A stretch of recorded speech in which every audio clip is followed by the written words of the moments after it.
Hey everyone, स्वागत है आपका हमारे चैनल इग्नू वाले पर। हम पढ़ेंगे BECC 132 principles of micro economics. कुछ मेन टॉपिक्स पर बात करने वाले हैं। एक बार जान लेते हैं कौन से वो टॉपिक्स हैं। पहला टॉपिक है आपका इसमें द हेक्स्टर-ओलिन थ्योरी। देन उसके बाद आएगा इसमें परफेक्ट कंपटीशन, फिर मोनोपोली, और उसका एक मोनोपोली का हम न्यूमेरिकल करेंगे। ठीक है जी, यही क्वेश्चंस करने वाले हैं आज की क्लास में। पहला है हेक्स्टर-ओलिन थ्योरी। हेक्स्टर-ओलिन थ्योरी को हम ऐसे भी लिख सकते हैं, ठीक है, और इसे हम जानते हैं फैक्टर प्रोपोर्शन थ्योरी के नाम से भी। ठीक है, अब यहाँ पर 1919 में हेक्स्टर थे, एली हेक्स्टर, स्वीडिश के ये इकोनॉमिस्ट थे। उन्होंने ये थ्योरी दी थी 1919 में। उसके बाद बर्टिल ओहलिन, जो हेक्स्टर के कौन थे, स्टूडेंट थे, उन्होंने इसको क्या किया, फिर से इसमें कुछ करेक्शन किया, कुछ अपने पर्पस ऐड किए। ठीक है, ये तब जाकर के कौन सी हमारी थ्योरी बनी जिसे हम आज जानते हैं हेक्स्टर-ओहलिन थ्योरी। जो हेक्स्टर थे वो थे टीचर, ठीक है, और जो ओहलिन थे वो थे स्टूडेंट। ये दोनों टीचर और स्टूडेंट थे एक दूसरे के ही। 1919 में ये थ्योरी आई, स्वीडिश के इकोनॉमिस्ट ने दी। कब दी? In the early 20th century ये डेवलप्ड हुई।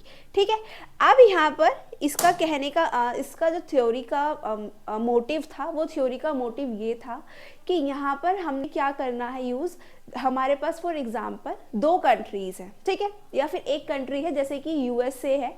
USA के पास बहुत सारी लैंड है, जो लैंड है वो अवेलेबल है बहुत सारी। क्यों? क्योंकि वहाँ पर पॉपुलेशन कम है, राइट। पॉपुलेशन कम होने के कारण वहाँ पर लैंड ज़्यादा है, तो वहाँ पर वो क्या करे, एग्रीकल्चर करे। और अगर मैं बात करूँ उस कंट्री की जहाँ पर पॉपुलेशन ज़्यादा है, जैसे कि इंडिया और चाइना, तो वहाँ पर लेबर ज़्यादा है। ठीक है, तो यहाँ पर क्या यूज़ हो, लेबर का यूज़ ज़्यादा हो, वेजेस ज़्यादा दिए जाए और मशीन का यूज़ कम किया जाए। बट US में हम क्या करेंगे, लैंड का यूज़ करेंगे एग्रीकल्चर के लिए, ठीक है, मशीनरी का यूज़ करेंगे। ये थी हमारी अगर ऑल ओवर द हेक्स्टर-ओलिन थ्योरी। ठीक है, इंटरनली बेस्ड पर ये बताती है कि जो रिलेटिव अवेलेबिलिटी है, जैसे कि यहाँ पर फैक्टर्स दे रखे हैं प्रोडक्शन के लिए, लैंड है, लेबर है, कैपिटल है, ये सब अवेलेबल होते हैं। तो कैसा हो ट्रेड इनका, इंटरनेशनल हो। जिस भी कंट्री के पास लैंड है, ठीक है, वो क्या करे, वहाँ पर एग्रीकल्चर करे और एक्सपोर्ट करे, इंटरनेशनल ट्रेड में आएगा। जिसके पास लेबर है वो क्या करे, लेबर के थ्रू ज़्यादा यूज़ करे, वेजेस को ज़्यादा अर्न करे, जिससे क्या होगा, एम्प्लॉयमेंट भी बढ़ेगा कंट्री में, और वहाँ पर क्या होगा, प्रोडक्टिविटी ज़्यादा होगी, और इंटरनेशनल ट्रेड, एक्सपोर्ट होगा उसके बाद, तो इंटरनेशनल ट्रेड होगा। जिसके पास मशीन्स हैं, कैपिटल वगैरह है, वो उसका यूज़ करे और क्या करे, इंटरनेशनल ट्रेड करे। ये थी ऑल ओवर द हमारी थ्योरी, हेक्स्टर-ओलिन थ्योरी। ठीक है, आगे बढ़ते हैं। हाँ, यहाँ पर आपके पास अजम्पशंस हैं थ्योरी के, जैसे कि पहला है हमारे पास दो कंट्री होंगी, दो गुड्स होंगे, दो ही फैक्टर्स होंगे। ठीक है, दो कंट्री है, फॉर एग्जांपल हमारे पास USA है और इंडिया है। ठीक है, USA के पास है लैंड और इंडिया के पास है हमारे पास लेबर। USA के पास लैंड है, इंडिया के पास लेबर है। दो गुड्स का प्रोडक्शन हो रहा है, दो ही फैक्टर्स हैं। फैक्टर ले लिए लैंड और लेबर। दो गुड्स का किसी भी दो प्रोडक्टिविटी का दो ही प्रोडक्ट हम प्रोड्यूस कर रहे हैं। ठीक है, तो यहाँ पर मेनली किस पे फोकस किया जाएगा, फिर ट्रेड पर।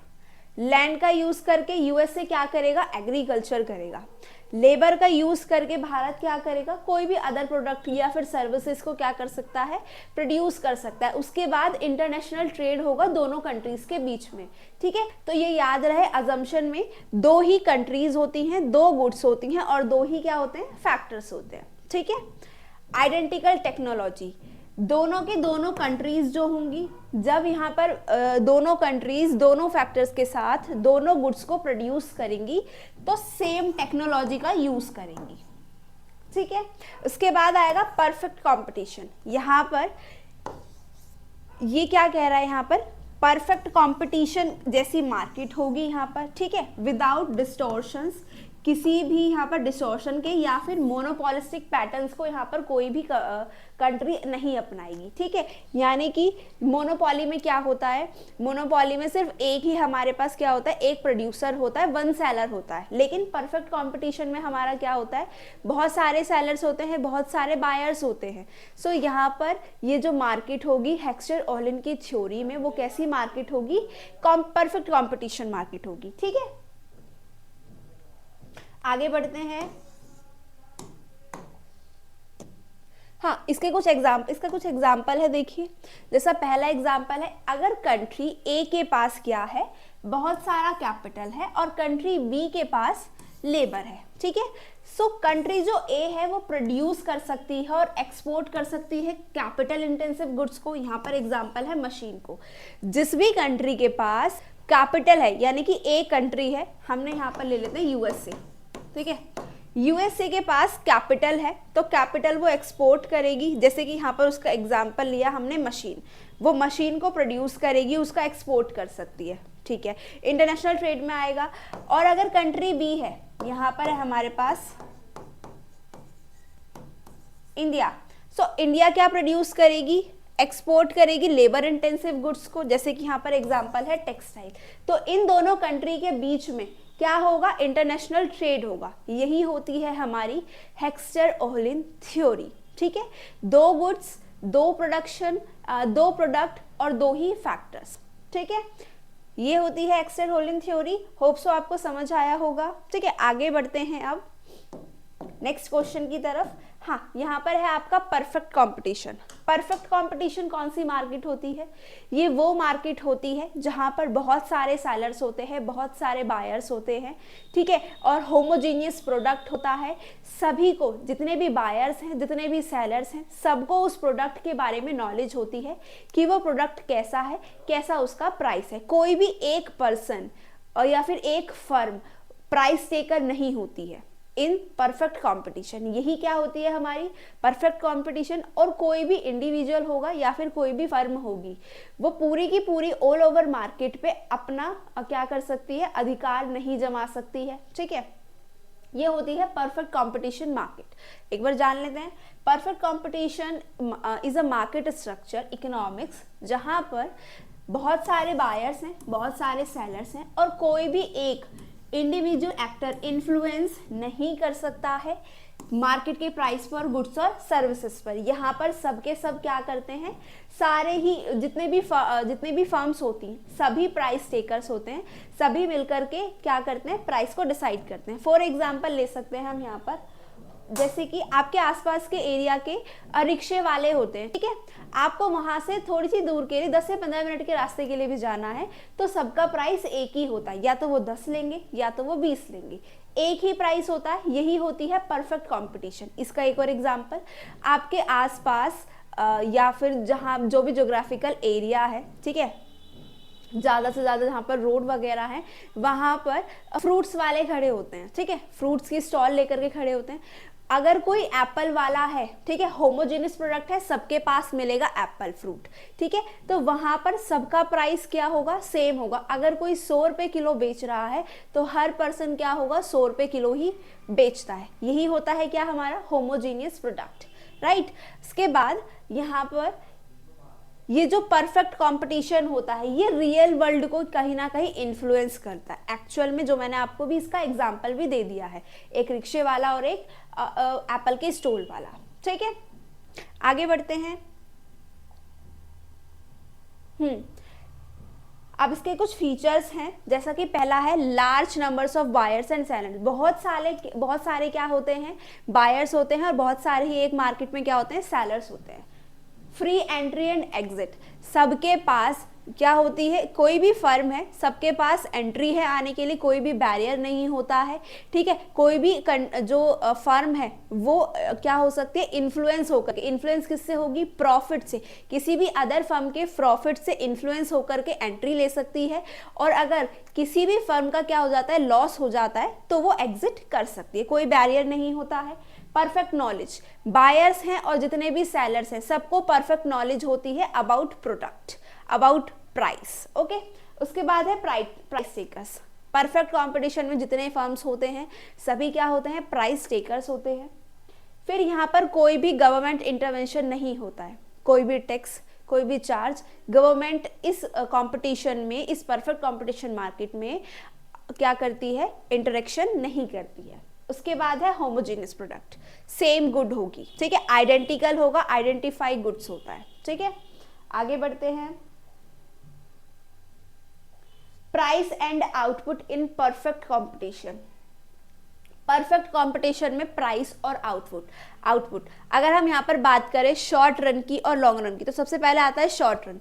शॉर्ट रन में क्या होता है, फर्म्स को सुपर नॉर्मल प्रॉफिट हो सकता है, ठीक है, या फिर सुपर नॉर्मल प्रॉफिट होगा, या फिर लॉस होगा, या फिर एक नॉर्मल प्रॉफिट होगा। एक तो होता है प्रॉफिट, बहुत ज़्यादा एक्सेस प्रॉफिट हो जाएगा, ठीक है, जिसे हम सुपर नॉर्मल प्रॉफिट कहते हैं। उसके बाद या तो लॉस होता है या तो नॉर्मल प्रॉफिट होता है। नॉर्मल प्रॉफिट यहाँ पर होने का मतलब है कि यहाँ पर जितनी भी फर्म में मार्जिनल कॉस्ट लगाई है वो इक्वल होती है मार्जिनल रेवेन्यू के, ठीक है, ये होता है आपका क्या, नॉर्मल प्रॉफिट, ठीक है। हाँ, और साथ में प्राइस कहाँ पर डिटरमाइन होता है, सेम एज इट इज यहीं पर, जहाँ पर marginal equals to marginal cost equals to marginal revenue आ जाए। प्राइस उतना रखेंगे जितना वो लोग कॉस्ट लगाते हैं, तो उन्हें कहीं ना कहीं उतना रेवेन्यू प्राप्त होना चाहिए। किसी भी एक स्टॉल वाले ने, एप्पल का स्टॉल है, ठीक है, उसने सेब खरीदे थे, ठीक है, कहीं ना कहीं उसने कितने 2000 के उसने खरीदे हैं, क्या उसने कॉस्ट लगा दी 2000 के सेब खरीदे। अब वो प्राइस टेक ऐसा करेगा कि उसे वो 2000 रुपये, यानी कि कॉस्ट क्या हो गई हमारी, वो हो गई 2K, तो वो इतना प्राइस रखेगा कि कहीं ना कहीं उसको जो मार्जिनल रेवेन्यू वो क्या मिले, 2K के इक्वल लिखे, कि जो एप्पल खरीदे थे 2000 के और जितने के बेचे वो क्या हो, इक्वल हो, ठीक है। ये होती है शॉर्ट रन में। और अगर मैं यहाँ पर लॉन्ग रन की बात करूँ तो एंट्री और एग्जिट्स तो हो सकती है, कोई भी बैरियर नहीं है, तो यहाँ पर जो फर्म्स होती हैं लॉन्ग रन में क्या कर सकती हैं, नॉर्मल प्रॉफिट अर्न करती है, ठीक है। और अगर कोई भी सुपर नॉर्मल प्रॉफिट होता है किसी भी फर्म का, तो वो फर्म दूसरी फर्म को अट्रैक्ट करती है एंट्री करने के लिए परफेक्ट कंपटीशन मार्केट में, ठीक है। जिससे क्या होता है, अगर कोई भी अदर फर्म क्या हो रही है, अट्रैक्ट हो रही है, ठीक है, तो क्या होगा उसके अकॉर्डिंग, सप्लाई इंक्रीज होगी, सप्लाई इंक्रीज होती है, ठीक है, सप्लाई इंक्रीज हो रही है, इंक्रीज होने का मतलब है डिमांड ज्यादा हो रही है, फिर धीरे धीरे कहीं ना कहीं प्राइस कम होता है, फिर प्राइस डिमांड आती है, डिमांड ज्यादा होगी, सप्लाई होगी, और फिर उसके बाद इक्विलिब्रियम में फिर से हमारी परफेक्ट कंपटीशन मार्केट आ जाती है। कहाँ पर, लॉन्ग रन मार्केट में, ठीक है। यहां से हम यहाँ पर डिटरमाइन करते हैं प्राइस को और आउटपुट को, कहां पर, परफेक्ट कंपटीशन में, ठीक है। आगे बढ़ते हैं, अब है यहाँ पर हमारा मोनोपोली। मोनोपोली सिंपल सा रेफर करती है सिर्फ और सिर्फ एक सेलर को। वहां पर बायर्स तो बहुत सारे होते हैं बट सेलर क्या होता है, सिर्फ एक होता है, ठीक है। फ्री एंट्री और एग्जिट नहीं होती है, बहुत सारे बैरियर्स होते हैं। अगर ये एंट्री और एग्जिट ना हो तो ये जो मोनोपोली मार्केट होती है इकोनॉमिक्स में, ये परफेक्ट कंपटीशन बन सकती है। इसी कारण जो मोनोपोली मार्केट होती है इकोनॉमिक्स में, वहां पर बहुत सारे एंट्री और एग्जिट के बैरियर्स होते हैं। क्या होता है, एक सेलर होता है, ठीक है, और बहुत सारे बायर्स होते हैं। साथ में ये प्राइस डिटरमाइन करती है according to location, according to income, ठीक है। अगर रिच लोग होंगे तो उनके लिए अकॉर्डिंग प्राइस अलग होगा, पुअर लोग होंगे तो उनके लिए प्राइस अलग होता है, ठीक है, लोकेशन के हिसाब से। अगर जो लोकेशन है वो बहुत स्टैंडर्ड एरिया है तो वहाँ पर जो प्राइस होगा उस मोनोपोली गुड्स का वो अलग होगा। अगर बहुत बेकार सा एरिया, नॉर्मल एरिया है, तो वहाँ पर क्या होगा, जो प्राइस होगा वो उस मोनोपोली गुड का अलग होगा, ठीक है। ये होती है हमारी मोनोपोली। एक बार पढ़ लेते हैं। A monopoly is a market structure जहां पर एक सिंगल सेलर होता है जो डोमिनेट करता है पूरी मार्केट को। पूरी मार्केट है, उसी मार्केट में एक ही सेलर है किसी भी प्रोडक्ट का या फिर किसी भी सर्विसेज का। साथ में यहाँ पर कोई भी क्लोज सब्स्टिट्यूट नहीं है। अगर कोई भी सेलर है जो टी का प्रोडक्शन कर रहा है तो यहाँ पर इसका कोई भी क्लोज सब्स्टिट्यूट नहीं होगा, ठीक है। ना ही यहाँ पर टी की कोई और कंपनी आएगी और ना ही टी की जगह क्या आएगा, हमारे पास कॉफी आ सकती है, या फिर कोई भी पेय पदार्थ जो होता है लिक्विड, यहाँ पर हम लिक्विडिटी कुछ भी नहीं आ सकती है। टी नहीं आएगी, कॉफी नहीं आएगी, कोई भी ड्रिंक नहीं आएगी, सिर्फ और सिर्फ क्या रहेगा, एग्जाम्पल में मोनोपोली में सिर्फ और सिर्फ टी रहेगी, ठीक है। यहाँ पर इसका एक एग्जाम्पल ले सकते हैं मोनोपोली का गूगल का अगर यहाँ पर एग्जाम्पल ले तो गूगल हर जगह ओपन हो जाता है, लैपटॉप में ओपन हो जाता है, एप्पल के फोन में हो जाता है, आपके एंड्रॉइड फोन में हो जाता है ओपन, ठीक है। साथ में इसका कोई भी क्लोज सब्स्टिट्यूट नहीं आया है अभी तक, ठीक है। यही है हमारा मोनोपोली मार्केट, ठीक है।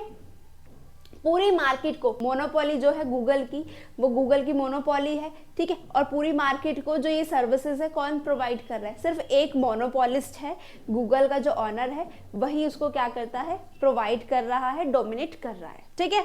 आगे बढ़ते हैं। हाँ, यहाँ पर इसके कैरेक्टर है मोनोपोली के, जैसे कि सिंगल सेलर, अभी हमने पढ़ा सिंगल सेलर होता है, नो क्लोज सब्स्टिट्यूट, कोई भी और क्लोज सब्स्टिट्यूट नहीं होगा। प्राइस मेकर यही होता है, about to location, about to income, ठीक है, उसके अकॉर्डिंग क्या होता है, ये प्राइस को टेक करता है। बैरियर्स टू एंट्री के लिए यहाँ पर कोई भी बैरियर नहीं होगा, ना ही एंट्री के लिए ना ही एग्जिट के लिए, सॉरी यहाँ पर बैरियर होते हैं, यहाँ पर बहुत ज़्यादा बैरियर होते हैं, ठीक है। अगर यहाँ पर बैरियर ना हो तो क्या होगा, ये फिर से वही हमारी परफेक्ट कंपटीशन मार्केट बन जाएगी, इसलिए यहाँ पर बैरियर होते हैं मोनोपोली मार्केट में। फिर है प्राइस डिस्क्रिमिनेशन, यहाँ पर प्राइस कैसे डिसाइड किया जाता है, लोकेशन और वही सेम अपनी गुड्स को लेकर के, अपनी इनकम जो भी ज्योग्राफिकल एरिया या फिर जो भी लोकेशन के एरिया है उनकी इनकम के अकॉर्डिंग यहाँ पर प्राइस को ये डिटरमाइन करता है, ठीक है। आगे बढ़ते हैं। चलिए अब यहाँ पर है हम प्राइस और आउटपुट को कैसे डिटरमाइन करते हैं मोनोपोली में। सेम एज इट इज यहाँ पर भी मोनोपोली जब प्रोड्यूस करता है जब MR इक्वल्स टू होता है मार्जिनल कॉस्ट के, मार्जिनल रेवेन्यू मार्जिनल कॉस्ट के जब इक्वल होता है तभी एक मोनोपोलिस्ट प्रोड्यूस करता है गुड्स को, ठीक है, या फिर सर्विसेज को। The monopolist set the price, monopolist set कर रहा है प्राइस को, ठीक है, तो कौन से लेवल पे करेगा, हाईएस्ट लेवल पर, ठीक है। और वहां पर जहां पर कंज्यूमर्स जो हैं वो तैयार रहते हैं पे करने के लिए उस आउटपुट को। गूगल है, गूगल ही एग्जांपल ले लेते हैं, ठीक है, जितना भी प्राइस है हम उसको क्या करते हैं, परचेज करते हैं, how we are able to pay for this given output, ठीक है। उसके बाद है आउटपुट रिस्ट्रिक्शंस, यहाँ पर अगर मैं कंपेयर करूँ परफेक्ट कंपटीशन के अकॉर्डिंग, ठीक है, सो जो मोनोपोलिस्ट है वो प्रोड्यूस करते हैं बहुत कम आउटपुट को और चार्जेस लेते हैं हायर, ठीक है। परफेक्ट कंपटीशन में क्या होता है, बहुत ज्यादा आउटपुट होते हैं, ठीक है, और प्राइस कैसे होते हैं, अकॉर्डिंग टू अदर फर्म्स, जितनी सारी फर्म्स डिसाइड करेंगी तब आकर के एक प्राइस डिसाइड होता है। बट मोनोपोली में एक मोनोपोलिस्ट क्या करता है, आउटपुट क्या करता है, कम प्रोड्यूस करता है, बट जितने भी प्रोडक्शन उसने किया है उस पर ही बहुत ज्यादा प्राइस को रखता है, ठीक है। प्राइस कैसा रहता है, हाई रहता है, ठीक है। यहाँ मोनोपोली में हम प्राइस और आउटपुट को ऐसे डिटरमाइन करते हैं, ठीक है, और यहाँ पर उसका प्रॉफिट मैक्सिमाइज हो जाता है। जाहिर सी बात है क्या होगा, हायर प्राइस होगा, ठीक है, आउटपुट पर, और लेस आउटपुट है तो प्रॉफिट तो होगा ही होगा। आगे बढ़ते हैं। अब यहाँ पर आपका एक क्वेश्चन है, ठीक है, यहाँ पे आपको दे रखा है कि जो कॉस्ट प्रोडक्शन है वो ये रही, उसके बाद डिमांड फंक्शन है किसकी, एक मोनोपोली फर्म की, वो ये रही। सो फाइंड करना है हमने मैक्सिमाइजिंग प्रॉफिट, आउटपुट और प्राइस। चलिए एक बार सॉल्व कर लेते हैं, पहले जो जो गिवन है वो करते हैं, ठीक है।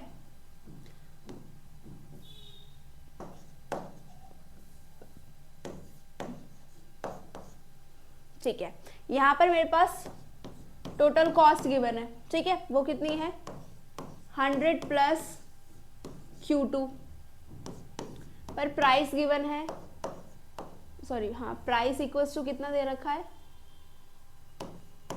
52 माइनस Q, ठीक है। हमने अभी पढ़ा था, हमें क्या निकालना है, यहाँ पर क्वांटिटी निकालनी है और प्राइस की वैल्यू निकालनी है। यही वैल्यू निकालनी है, यहीं पर आकर के क्या होता है, प्रॉफिट मैक्सिमाइज होता है। ठीक है, और अभी हमने पढ़ा MC बराबर MR, तो ना ही मेरे पास MC है ना ही मेरे पास MR है, तो ये दोनों मुझे निकालने पड़ेंगे, निकाल लेते हैं। TC गिवन है, और जब TC गिवन होता है और हमें निकालना होता है MR, sorry marginal cost, total cost given हो, मार्जिनल कॉस्ट जब निकालनी होती है तो डेरिवेटिव कर देते हैं TC का, किसके रिस्पेक्ट में, जो भी हमारे पास वेरिएबल है। यहाँ पर वेरिएबल है Q2, सो मैं इसकी ही रिस्पेक्ट में क्या कर दूंगी, डेरिवेटिव कर दूंगी। तो ये आएगा मेरे पास 100 का तो 0 बन जाएगा, और ये होगा हमारे पास 2Q, राइट। ये क्या रह जाएगा मेरे पास, 2Q मार्जिनल कॉस्ट। ठीक है, और मैं आपको बता दूं यहां पर ये Q स्क्वायर है, क्या है, Q स्क्वायर, ये Q स्क्वायर है। ठीक है, चलिए मार्जिनल कॉस्ट आया है, अब मुझे निकालना है मार्जिनल रेवेन्यू। तो मार्जिनल रेवेन्यू निकालने के लिए डेरिवेटिव करना होता है टोटल रेवेन्यू का, टोटल रेवेन्यू गिवन नहीं है तो TR कैसे निकालते हैं हम, TR इक्वल्स टू होता है P इंटू Q, जो प्राइस है उसमें क्वांटिटी की क्या करनी है, मल्टीप्लाई करनी है। ये रहा मेरे पास क्या,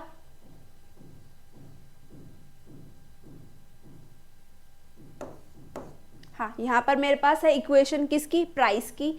ये है मेरे पास 52, हाँ 52 माइनस Q, मल्टीप्लाई कर देते हैं Q से, तो ये आएगी 52Q माइनस Q स्क्वायर, ये आया मेरे पास TR। ठीक है, मार्जिनल रेवेन्यू निकालते हैं, क्या होगा, डेरिवेटिव होगा किसके रिस्पेक्ट में, Q की रिस्पेक्ट में, तो D upon DQ, 50Q minus Q square, ये रह जाएगा 50 माइनस 2Q, तो ये निकला मेरा क्या, MR। ठीक है, होप सो ये आपको समझ आया होगा। आप सिंपल सा कुछ नहीं करना है, MC इक्वल्स टू MR करना है। ठीक है, मैं यहाँ पर कर देती हूँ MC equals to MR, MC कितना है 2Q इक्वल्स टू MR कितना है 52 माइनस 2Q, यही होगा। अब इसको Q की वैल्यू निकालनी है, सो क्या होगा 2Q plus 2Q equals to 52, ये रह गया 4Q equals to 52, Q equals to divide करना है 52 को 4 से। ठीक है, 4 1 जा 4, 1 2, 4 3 जा 12, कितना आया 13 आया, सो Q की वैल्यू आ गई मेरी 13। Q की वैल्यू कितनी आ गई 13 आ गई। जब मेरे पास Q गिवन है, अब यहाँ पर आप देख सकते हैं प्राइस ये रहा, प्राइस निकालना है मुझे, मैं आउटपुट निकाल चुकी हूँ, मेरा आउटपुट निकल चुका है Q, प्राइस निकालना है तो प्राइस की इक्वेशन में रख सकते हैं 52 minus Q equals to 52 minus 13। ठीक है, तो प्राइस आएगा मेरा यहाँ पर 12 में से 3 जाएंगे 9, 4 में से 3 39, प्राइस आएगा कितना 39। ठीक है, ये था आपका सिंपल सा एक क्वेश्चन मोनोपोली का। ठीक है, टोटल कॉस्ट गिवन हो, प्राइस गिवन है, डिमांड यहाँ पर डिमांड फंक्शन मुझे गिवन है, तो पहले तो टोटल कॉस्ट गिवन है तो उसकी क्या कीजिए डेरिवेटिव कीजिए, मार्जिनल कॉस्ट निकालिए। फिर अभी हमने पढ़ा मार्जिनल उसमें प्रॉफिट कब मैक्सिमाइज होता है, जब मार्जिनल कॉस्ट इक्वल होती है मार्जिनल रेवेन्यू के, तो मैंने मार्जिनल कॉस्ट निकाल ली। मुझे अब MR निकालना है तो उसके लिए सबसे पहले TR निकालना होता है, तो TR का फॉर्मूला होता है प्राइस इंटू Q, तो जो मेरा डिमांड फंक्शन है, जो मेरे पास प्राइस की इक्वेशन है उसमें Q की मल्टीप्लाई कीजिए, उसके बाद जो इक्वेशन आएगी उसका डेरिवेटिव कीजिए यानी कि TR का, उससे MR आ जाएगा। उन दोनों को इक्वल रख के आपकी क्वांटिटी की वैल्यू देन प्राइस की वैल्यू आ जाएगी। ठीक है, सो आज की क्लास आपकी यहीं समाप्त होती है इन मेन टॉपिक्स के साथ। आशा करती हूँ आपको समझ आए होंगे। Thank you, all the best.